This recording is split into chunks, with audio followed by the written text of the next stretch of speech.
Yeah, the first bombastic book I read as a kid was probably when I was in fifth standard. So Mm-hmm. that would make me what, 8 years old, 9 years old, something like You're that. very bad at math for a I mathematician. don't. I'm not thinking hard, man. I don't do this.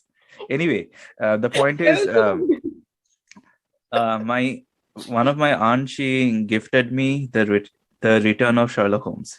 Mm-hmm. Haven't read any Sherlock Holmes before that. I started with the Return of Sherlock Holmes, Mm-hmm. and I actually read that book, Mm-hmm. understanding hardly 30% of what was happening properly. Yeah. Interestingly, just a year or two after that, I read The Hound of Baskervilles, Mm-hmm. translated into Bangla. Mm-hmm. And that was the first time I actually understood Mm-hmm.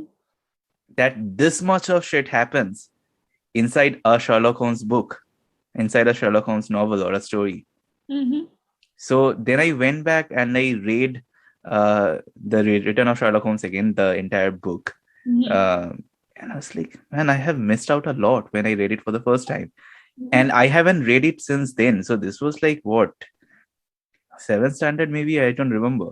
So I haven't read the Return of Sherlock Holmes after that, like none of the stories from the book since then.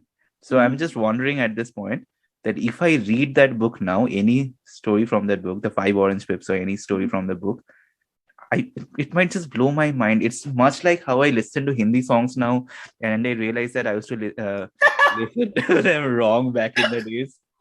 Oh, we should have Uh, kept a record of some of the wrong interpretations of Hindi lyrics you have.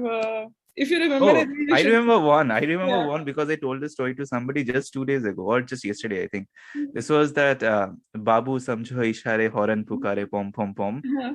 I used to think that song goes Babu Samjho Ishare Aurat Pukare Pom Pom Pom.